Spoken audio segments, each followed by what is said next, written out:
report first.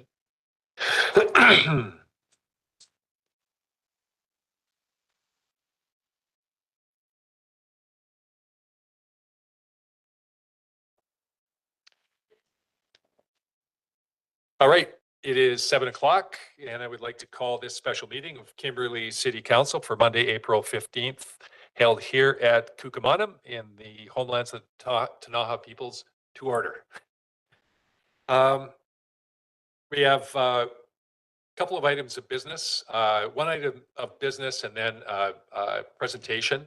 We'll start with the item of business as we get into it, and then we do have an in-camera piece as well. So kind of in that order is kind of how we'll progress. Do we have any late items, Maurice? There is no late item, Mr. Mayor. All right, hearing none, move her to adopt. Thank you, Councillor Dunnebeck, and Councillor McGuire seconds. All those in favor? That motion is carried. Okay, that's the formality. We'll deal with the report first, which is the appointment of the 2024 Parcel Tax Roll Review Panel. Sounds like a lot. It's actually very little. And thank you, Sue, for putting your hand up. The motion on the floor is the council rescind the appointment of Stephen Royer as a member of the Parcel Tax Review Panel for the 2024 calendar year only, and further that council appoint Councillor Cairns as member of the Parcel Tax Roll Review for the 2024 calendar year only. Councillor McGuire moves, Councillor Roberts seconds. Any discussion? All in favor? Motion is carried. All right, outstanding. So we have a delegation this evening from Tech. I think this has been, as we mentioned earlier, in the making for quite some time. We're looking forward to a review. I think there are many people in the community where tech is a little bit invisible, and this will be an opportunity to talk about all things tech. So with us this evening, we have Ryan Peterson, Michelle Unger, and Graham Kniffel.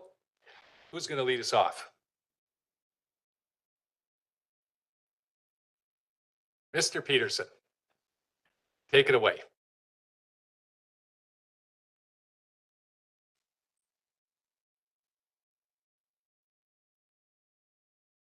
Okay. Good evening, everyone. Thanks, and thanks for having us. Yeah, my name is Ryan Peterson. I'm the Senior Supervisor of Maintenance and Projects at the Sullivan Mine, and yeah, we're very pleased to be here to present to council and the city. Thanks for lining up the slideshow. Who's running the slideshow? Okay, awesome. That's great. I can see that. In the meantime, I'll just introduce Michelle as the Manager of Environmental Performance, and Graham is our Social Performance Coordinator.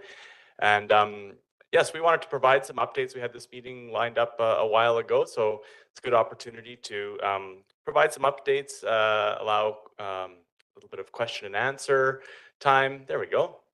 And yeah, just keep the conversation between city and tech alive here. So yeah, you can skip ahead anytime. Did our introductions, and yeah, again, would like to acknowledge that we're on the homeland of the Ktunaxa and Shuswap Indian Band, and we're just grateful to be here in Kimberley in this lovely place and able to enjoy all the great things that this community is all about and this land is all about. And so the land means a lot to us in our daily lives, and we're very proud to be able to contribute to ongoing management and stewardship and improvements of the community.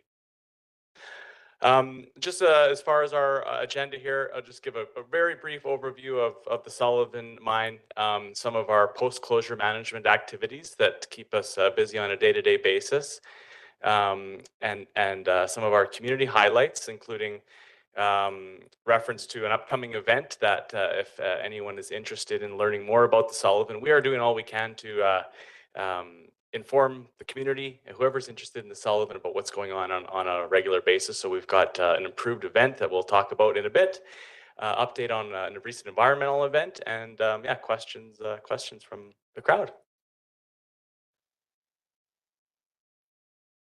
Okay, so yeah, just a snapshot here of the Sullivan Mine leading up to closure. You can go ahead there, Maurice.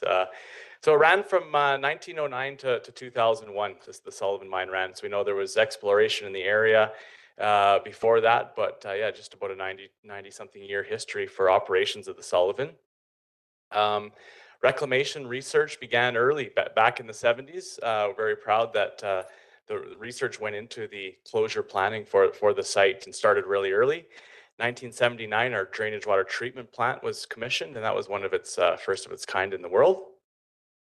In 1990, mine planning confirmed that the ores would be exhausted, and official closure planning began. We know there was a lot of community transition planning with the Bavarianization, that kind of thing earlier on, but the dates were firmed up in the 90s, and the first closure plan was developed in 1991. And that closure plan was developed as the process went through. The Sullivan Public Liaison Committee was created to engage with communities of interest, to work together on closure planning and review the closure plans.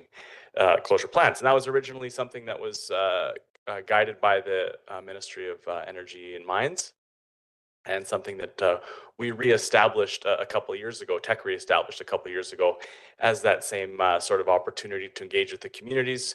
We had been very little engagement since most of the closure activities had been completed in the mid 2000s. So we're excited to reform that, and it's been very successful. Great way to get back into the community. Great way to get feedback and suggestions from community, and we take that to heart for sure. So yeah, some of our revised plans will reflect that we do listen and appreciate all that feedback.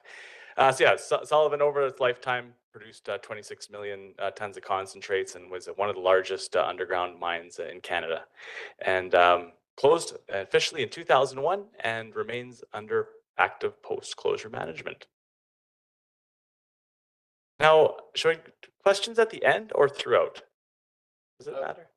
We'll kind of speak up if there is a question on a particular part of it. We'll just, council just hand up. We'll deal with that. Wonderful. Through our closure plan development, the key objectives: number one, protection of public health and safety.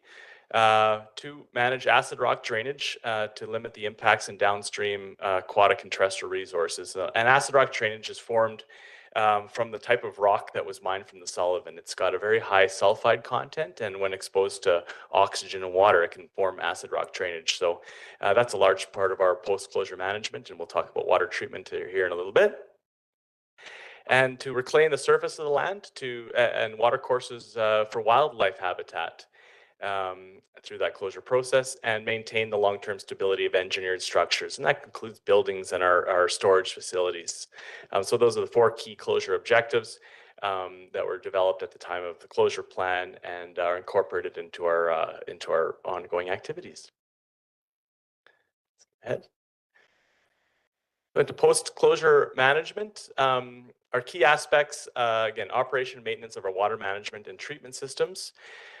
We've got a wide variety of environmental monitoring programs. I will describe some of those today, but very comprehensive programs that have been executed for many years now, even leading up before closure, and are still continuing today. We're seeing great success there, great information. We've got a lot of engineered structures around the site, again, ranging from storage facilities to buildings, to power lines. So there's inspection, monitoring, maintenance of those structures to ensure they're operating as in planned. We do manage the underground mine workings because we do collect water from the underground mine workings. And so that requires maintenance for safe access, maintenance for ground control. We've got emergency systems under there, power systems, pumping systems. So maintenance of underground mine workings, we do that on a weekly basis throughout the year. Inspection, monitoring, and maintenance of our soil covers and vegetation. That's part of our reclamation program. We'll talk a little bit more about that in one of the slides, but it's a key aspect of monitoring the closure as things change over time. You know, it's still relatively early in the closure process, despite being closed for over 20 years. That a lot of things will change over time. So we've got a monitoring program that will ensure that we're monitoring the right things over time, and changes over time as habitats change and that kind of thing. And regulatory compliance reporting.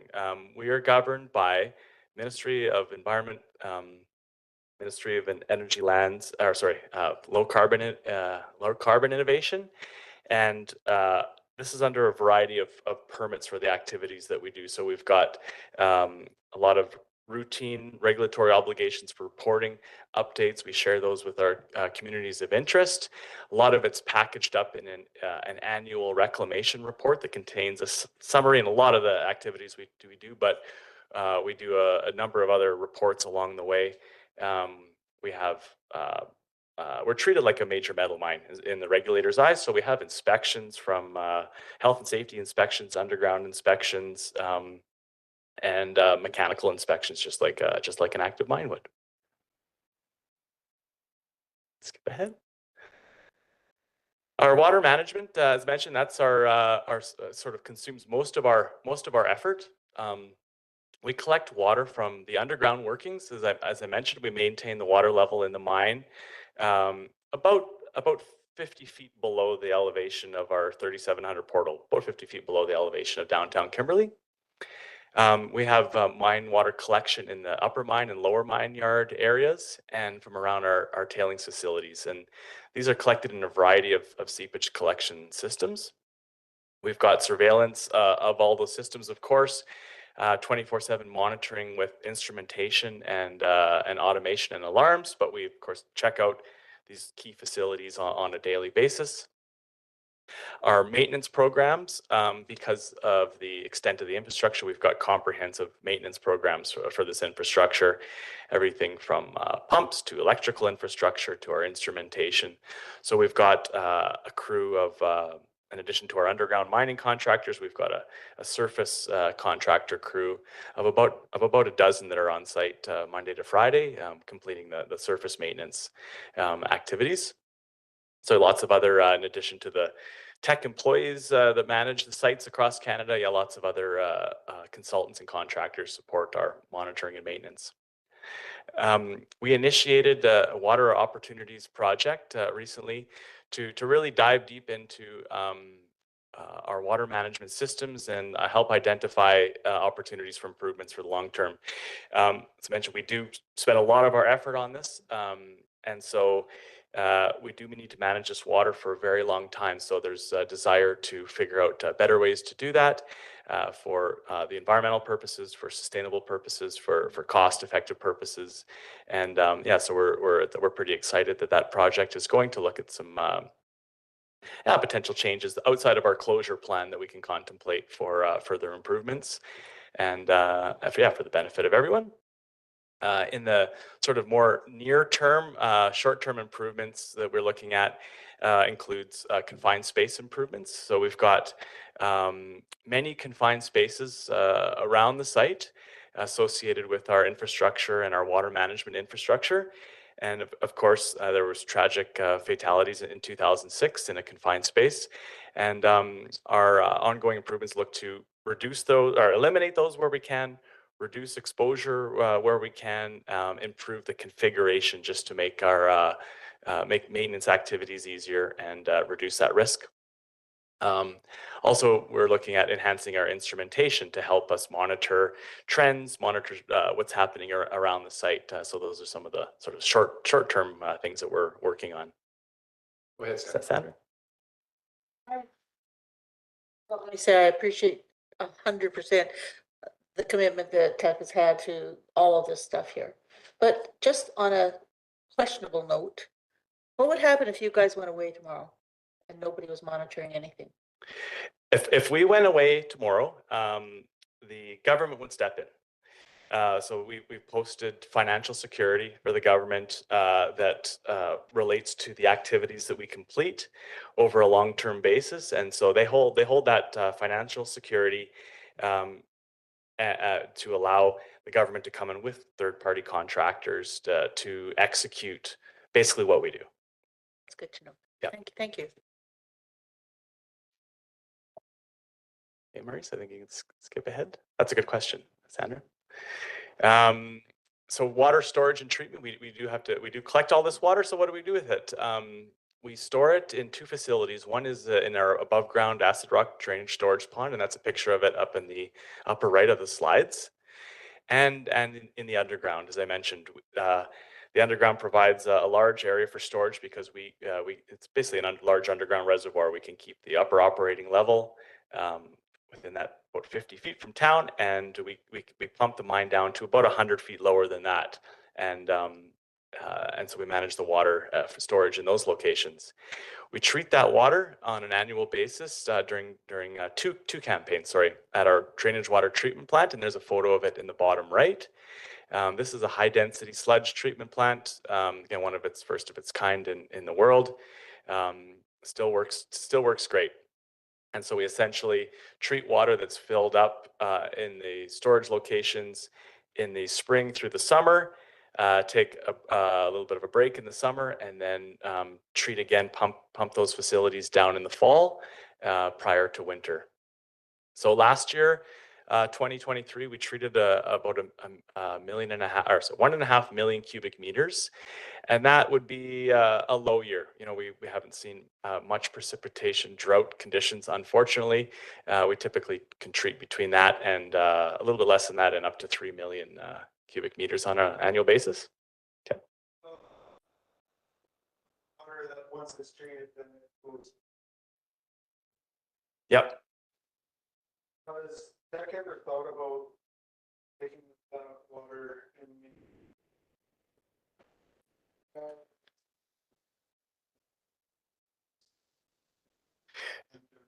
essentially water that we're wasting? Absolutely, like reuse of that water, different uses of that treated water, certainly on the discussion, and as part of those water opportunities projects, right? Especially as your water scarcity. Absolutely, as far as fire suppression, we've got where the location is, and our discharge location is essentially right at the river where we discharge it. So there would be a pumping and a storage component associated with that, but water. Reducing consumption and reusing it wherever possible, absolutely part of that sort of water opportunities vision. Yeah, another great question. We treated about 1.5 million cubes last year. The plant has continuous operational monitoring, so it's instrumented with sensors, level sensors, pH sensors, flow sensors, and we can see that we've got a very sophisticated PLC setup across the site where we can monitor essentially what's going on across the whole site in computer screens, and alarms can get prompted out of there. We've also got, of course, full-time staff down there that are monitoring that, as well as checking out the plant through its operations and collecting samples at various locations. So we collect samples of the water coming in at different stages, and of course of the water leaving. And we're pleased to see that treated water met all permitted requirements in 2023. It's a very consistently. The plant performs consistently well and takes out, removes the contaminants before discharge into the river. Go ahead, Sam. We want the questions. The sludge goes into an impoundment on the south side of this of the St. Mary. So in the photo, there's a blue bridge that goes across the river. You can see that. Most of the sludge gets recycled back in the process. So if the clarifier is the final step, that's the largest blue-looking feature in that picture. So the sludge settles out in that clarifier. The clear water goes off the top, and we recycle the sludge back to the beginning of the process to help. It helps with the density. It helps sort of coagulate all the materials that are settling out together. So it's an important piece of the process. But when you generate surplus sludge, it goes into the impoundment on the south side of the river.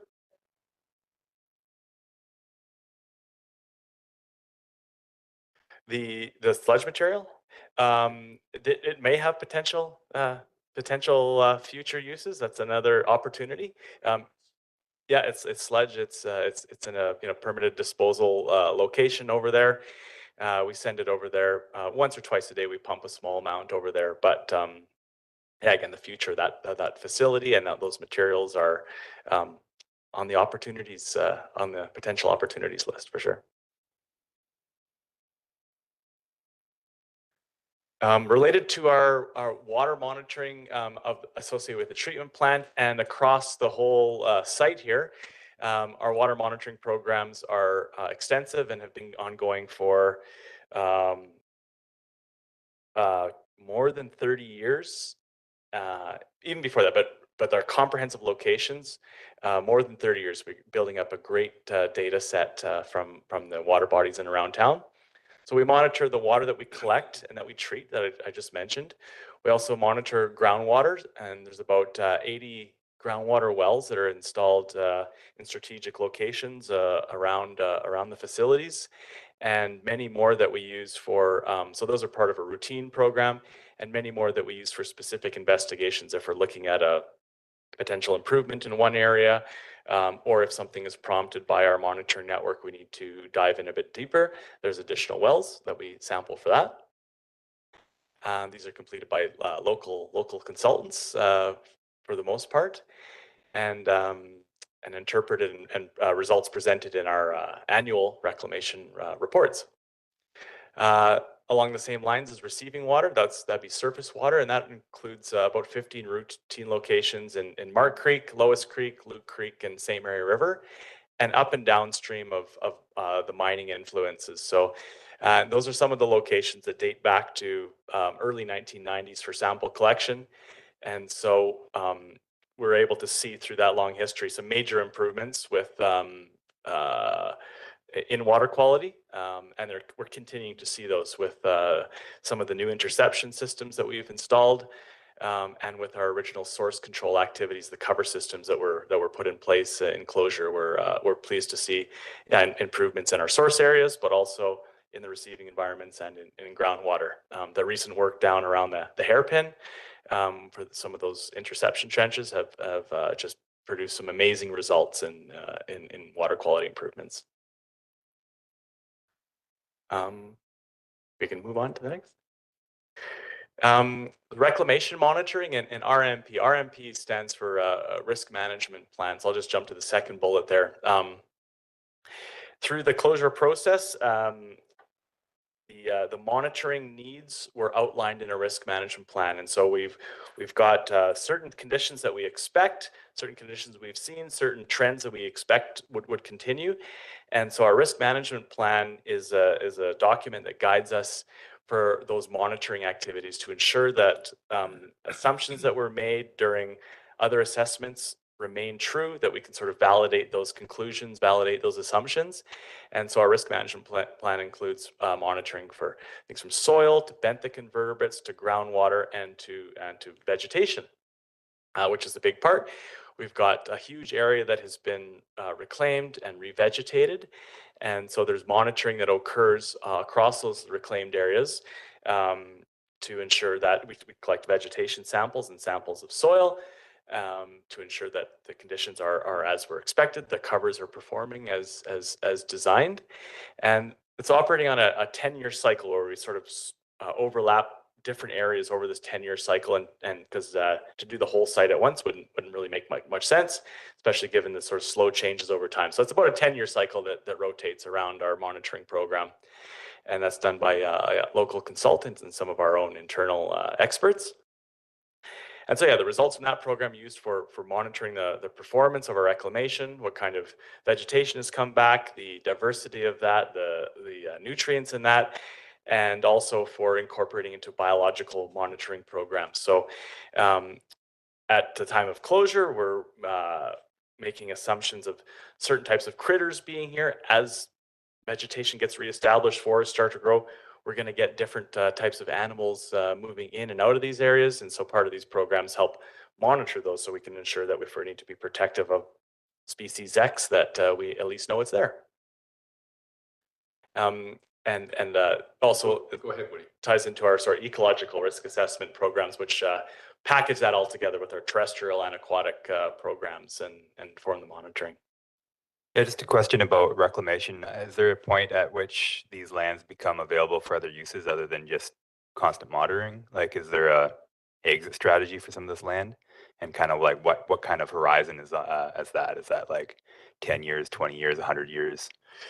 Horizon, I won't be able to answer the horizon question, But absolutely. So the original goals of closure really was wildlife habitat, make everything stable, protect the land, protect the water, and get wildlife habitat.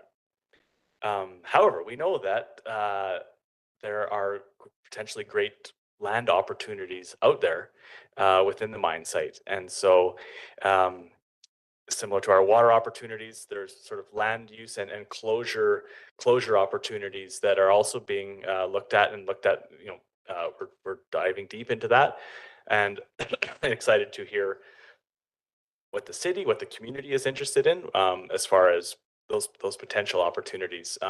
We can envision some of them, but really, it's the community that would likely be users of that, or other industrial users, that kind of thing. So we're always interested to hear in interest in the site, and for sure look for opportunities to improve the closure outcomes. You know, if we've got great land here that's, you know, not necessarily critical for wildlife habitat as intended, what can we do to make a better use of that? Yep. Further? Tell us your ideas, dude. Invasive plant monitoring and treatment programs. So with this, we're proud of these programs. This is we've got a huge land base here. So we want to contain infestations and work towards elimination of invasive plants. We're sort of improving our technology, the way we're looking at our priorities and treating these areas started that last year to sort of map and get a little bit more sort of technology behind that effort. We've got a wonderful contractor that's been here for 20 something years, knows the site like the back of their hand, and are, you know, just instrumental in helping us detect things we need to pursue. But we're continuing to improve that. We surveyed and treated about 2,100 hectares of land in 2023, and that's based on a prioritized treatment basis. And so, yeah, we're proud to continue this program. This is another one, right? Interested in opportunities, maybe because we do butt up with the city, and we know that the city would do these types of programs too. So I've reached out to assess any opportunities for efficiencies or learnings from each other on the invasive plants scene. Oh, if I may, Yeah, go ahead. you talk about the severity of migration. Are you talking about the migration of wildlife or the migration of water or weeds or? For the invasive plants, it would be Yeah, for so the severity of migration is the bulk of plants, is that it? yeah. Okay. Yeah. Oh, and on this slide, yes, absolutely. Yeah, in the invasive plants. Okay. What happens if they take off? Yeah. Similar along the similar lines is our fire interface and forest fuel reduction program. We've got a lot of land, and it's all within city boundaries. So we need to do our part to manage fire threats. So along the same lines of the invasive, we're improving our technology mapping, and I've recently met with some of the city and some of their contractors on land that's butting up to each other and similar sort of initiatives and work here. But we're very proud of this program, and this is an annual thing. We just continue to reduce that risk and verify it, and with some of this new mapping and assessments, efficiency monitoring, we can sort of help demonstrate that we're reducing that risk on the site and for the community in general. There's just a little before and after up in for some work we did up in Forest Crown last year. Had lots of good feedback on that area, and certainly was an important area considering wind direction and location and proximity to town. So yeah, it's a really important program, as we all know. So what kind of feedback did you get from residents in the area? Thank you for everything thank you. Looks good. I can improve with the visibility. Some of the stuff had been a lot of them are like around the bike trails, whatever. So it's really get thick and sort of just improve the safety. You can see where you're going. We had yeah, a decent amount of people stopping by and just thank us for what we're doing and how we're doing it. We haven't been doing it with mechanical means, chipping. We haven't been doing any burning yet, so we got a couple thank yous on that. Of course, there's a number of ways to skin a cat. That's something that we would never discount doing, but yeah, a lot of good feedback. Yeah, it's great. We love feedback. We love all feedback, but we love great feedback. So if you do chip, did you say you do chipping? Do you consider chipping as ground fuel still? Not unless it's gonna accumulate and be a big Big pile? big pile. Yeah, it can be sort of distributed nicely and sort of incorporated in the soil pretty quick. Our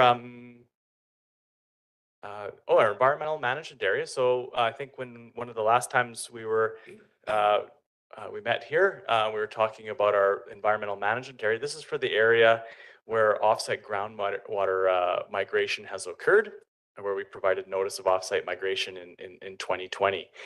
And so we've got technical reporting and a lot of engagement with the Ministry of Environment in progress for our environmental management area that we'd like to designate. And that will essentially have firm sort of boundaries, responsibility, and conditions for with this offsite migration to clearly indicate that that is tech's issue to deal with, and point to the plans, our remediation programs, and the regulatory approvals for that work to reduce any burden on property owners that might be impacted by that. So this reporting is in progress. Includes nature, degree, and extent of where this migration has occurred, and basically a very up-to-date status of our remedial systems, the current conditions, and long-term management. That will form what's called a groundwater remediation plan, very similar to our risk management plan. That's something we've been executing for just about 20 years now. Just different terminology, but it'll essentially outline our plan for monitoring and managing that water for the long term. There will be community input and regulatory report submissions as part of that process. We've been talking a lot about this since the migration notification and in our Sullivan liaison committee meetings to get input into key questions, key concerns, that kind of thing, to inform some of our engagement planning and really the information that will need to be packaged into that plan for the community's review. We're comfortable with the regulatory requirements, but yeah, we need to ensure that the community input is considered as part of that. So again, we are eager for input and questions. Yeah, so that's an ongoing process with the Ministry of Environment. Some highlights, community highlights. We do have our community investment program. So this is a program that's you can apply through an online portal through the tech websites and apply for community investment. So we've got a budget each year to fund community a variety of community groups. So recent ones: Search and Rescue, the Trail Society, the Food Bank, and Children's Truth and Reconciliation Society. Some recent community investments, and these can come in investments of financial investment, sometimes in kind. So yeah, we encourage folks to reach out and apply for potential investment money. On the right, Hang on a sec, Brian. Go ahead, Woody. sorry. When's the intake for those? Is that ongoing? Ongoing, yeah. It's ongoing. Yeah, send them on in, and we can help. Yeah, we help. There's forms, there's different pieces to fill out, but Graham and the crew often work with the applicants to request more information or help with those applications. But it's good, and proud to continue to invest where we can. Our Sullivan Liaison Committee in our November meeting. So we had been doing a June and a November meeting since that committee was reestablished in 2001. It's been great. We do site tours typically in the June one, and a presentation, and then a presentation in the fall one. In our November meeting, we extracted feedback from all of the wonderful people in the room. We had a pretty good turnout in the November one, actually, in person, and to determine ways to get more people out though. And we took a bunch of those ideas and have formed the Sullivan Mine Information Day, which we're going to help celebrate Mining Month, which is in May, with this Sullivan Mine Information Day. That'll kick off at the conference center. There's going to be some technical sessions where we'll cover some of the activities that we're doing, some of the closure activities throughout the morning, and then a little bit of a barbecue, and then a site tour. Jump on buses, first come, first serve, and do a site tour around the Sullivan for a few hours, which has been very popular each year, and really great to have some long-standing sort of community members and some folks that were on the original SPLC back in the 90s are coming out and are having a really good time at these tours. So there's you can register online, teck.com/Sullivan. That's our little website and our registration location. And so we're in the midst of advertising. I'm sure we're going to have the biggest turnout we've had for this one, and are really looking forward to that. So if anybody, tell your friends and family. It's a good chance to come out and ask questions and learn about the Sullivan and get to see it in person, because it's hard to get up close unless you're, well, it's hard to get up close, hard to see unless you're kind of in a plane or on the ski hill. So yeah, we'd love to take folks out for the tour. So I was on that tour a couple of years ago, and it was absolutely worth the time that it took. It was awesome. Free. It's free too. That wasn't the best part, but it helped. Yeah, but yeah, we're doing all we can to get folks out. We've incorporated some kids activities, little kids zone here, to ensure that people with young ones can come out and enjoy the fun too. So hope to see everyone out there, or at least some of your family and friends that you tell about.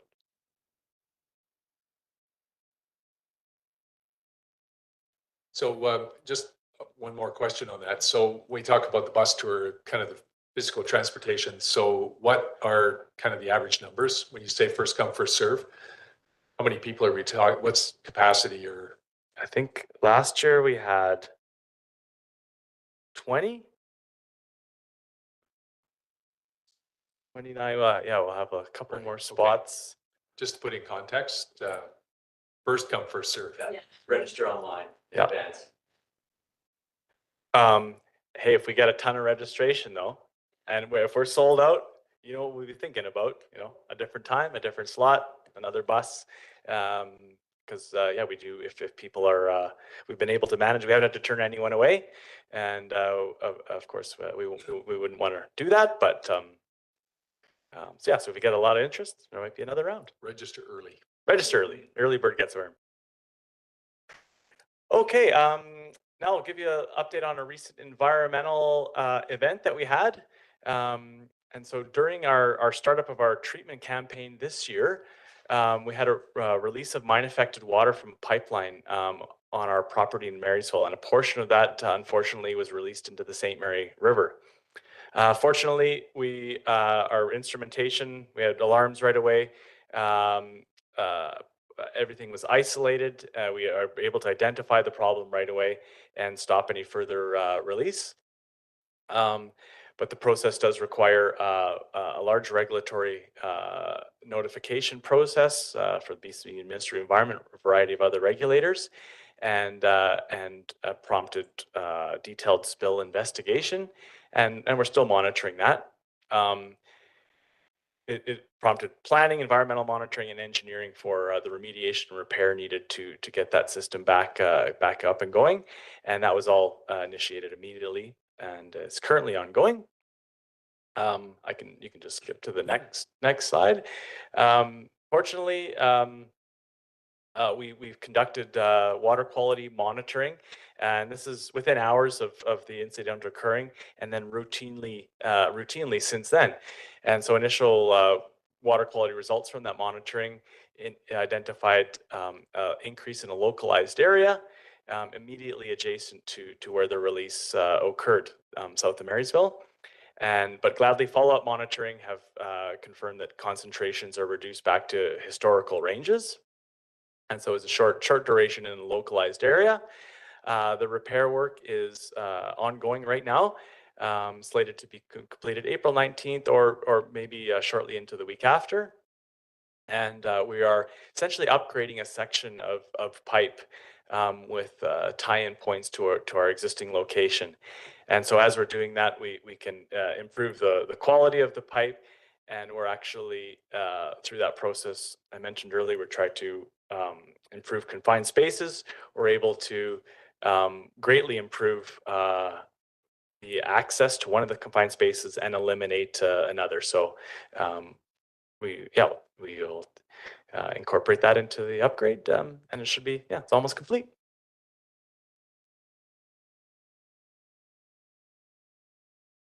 All right. Nice job, Ryan. Good content, lots of really good information there. Council, additional questions or comments? Go ahead, Kevin. I just have a question about the acid rock drainage and if there's more plans in the future for Teck to do upgrades like they had done through the upper part of the property there by the railroad, if there's any plans to do anything in town to catch more, or is that just the one sole spot? Or? No, like that's part of the, that's, I'd say wherever we're managing that, we are looking at a better way. The systems are performing great, but they do take a lot to maintain and monitor. So, we're looking that this is site-wide from the underground, all from the top to bottom, basically. Are there projects that can, reduce the amount of maintenance required or improve the environmental conditions further? Absolutely, like everything, wherever we have that footprint, that water opportunities is looking for a better way. Go ahead, Sandra. I'd just like to say that my husband and I, my husband is a miner, and we've traveled a lot.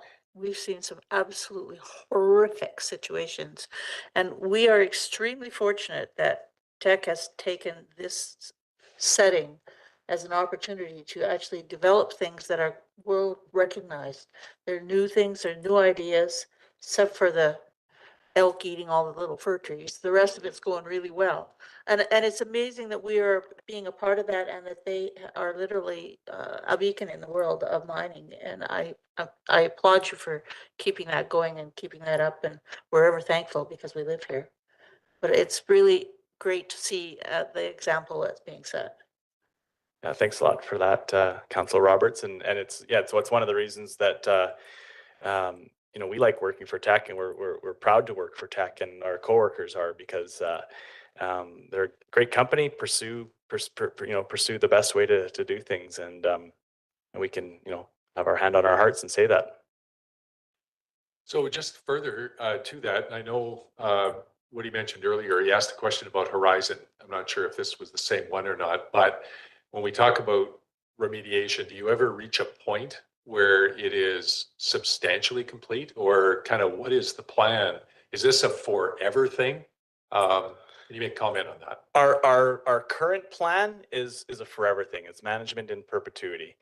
The source, we've got the materials that are still present there. The sulfide content is a pretty long-term source of acid rock drainage potential, and so the plans, the financing, that is in perpetuity. And so when you're talking about that time span, it's easy to realize why you would want to make that easier, make that go away, make the costs go down, do a bunch of things to shorten that time frame or make it a lot easier to manage for that time frame. Right, yeah, thank you. Go ahead, Woody. So does that include like trying to keep water out of the system that you're treating? Yeah. Yeah. So there's yeah. projects ongoing with that as well. Yeah, so we have a couple of locations where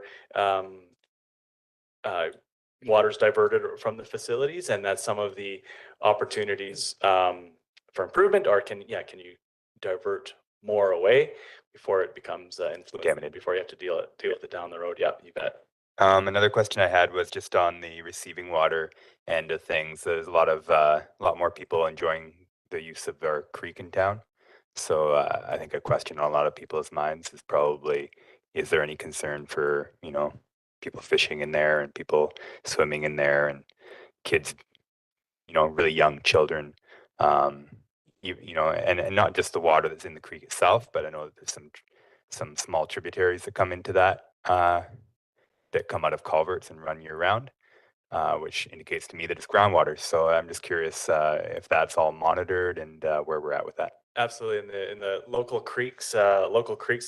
So there's assessment done as part of ecological risk assessment and human health risk assessment that includes things like fish tissue sampling, and this was done back in the early 2000s in the St. Mary River. And so fish tissue sampling and modeling through that to make sure that any consumption is good, and then scenarios from any sort of exposure scenarios for that water, whether it be from swimming, drinking, splashing, are considered as part of those. Yeah, I think what he was referring to Mark Creek. Yeah. As opposed to the St. Mary River. So yes. Oh, sorry. Same would apply. Yeah. So the fish studies that I mentioned, I jumped ahead there. Fish studies that were done originally in 2001 were in St. Mary, because there wasn't really any fish in Mark Creek at the time. We repeated that study in Mark Creek in 2016, following the identification of there's all kinds of fish. You see ospreys, kids fishing. There's enough fish to catch to study without catching all the fish and taking it out of the creek. So so that same process in the St. Mary was repeated for Mark Creek in 2016. Go ahead, Sandra. There was one other comment. We've recently had opportunity to have council meetings together with the Tanaha and their board, and they talk about the same thing that I experienced as a child. You did not put your feet in that creek. It was red and it would eat your feet off. And I remember the first time I went to July Fest and I saw people sitting in the water, and I thought, oh my goodness, what's going to happen? But in fact, they're pretty darn happy downstream from us that we've done stuff to make the water look passable again, that they can actually not have to worry. It's important. Yeah, it was great to have to host some of the Tanaha members and one of the elders that grew up downstream in the Akim community maybe 2 summers ago, and to take him around and show the site and all that we've done and the improvements over time, and that was wow, yeah, one of the most rewarding days of work I can imagine to see that change and to have the community really appreciate those changes and the difference from back in the day. Yeah, one random question. What's the temperature of the wastewater, and has anybody ever looked into heat recovery? Yes. So the warmest of the wastewater would be the water that's in the mine. It's okay. Yeah. Yes. So the answer is yes. There we have there's actually a small study done on that opportunity for basically use of geothermal. Using that reservoir for heat, and that falls into the opportunities bucket. Yeah. So like we're not doing anything right now, but it's definitely on the list. Good idea. Thanks for that. So the environmental management plan, this, I think, Michelle, goes back, it's been under different names over time. Kind of the goalposts, I think, have been moving on you guys quite a bit over that period of time. This related, was it 2020 when the letter went out to the Marysville residents? Primarily Marysville in any event? Wow. that 20, long ago now. 2020, early 2021. I think. Yeah. Or sorry, we sent a letter in 2020. So a year or so later, the province also sent out a letter and caused a little bit of confusion. All that got sorted. Do you have an update on, kind of where all that's at? It's the process. It's really the process to designate that environmental management area. So that's it's at the time it was a wide area. That was a wide area site was That's called. right. So now it's the environmental management area. So yeah, still working through that process, and the required submissions and the timing and the various aspects, because we are still making changes. Things are still evolving on the site. There's that adds a little bit of extra sort of complexity into the plan, because it's still evolving and changing. But essentially, yeah, we're still working on the technical reporting, the information required that the ministry requires for review and approval of that, and that's the conditions and the plan to manage, but then as part of that designation process, there's community engagement. There's essentially approval processes that will be Right. forthcoming on a little bit of text timeline and a little bit of ministries kind of timeline. We're pushing. We've been pushing hard for that for years now. Yeah, awesome. Good, Woody. Can you just remind me what area this is that you were talking about? This The- is the Like environmental management. physically, like map wise. Yeah, where so we're talking. this is the area. There's a few different areas. This is where groundwater is migrated off the property. Yeah. So there's an area up on the upper mine heading towards Lois. There's a small area around Sullivan Creek and Upper Town site.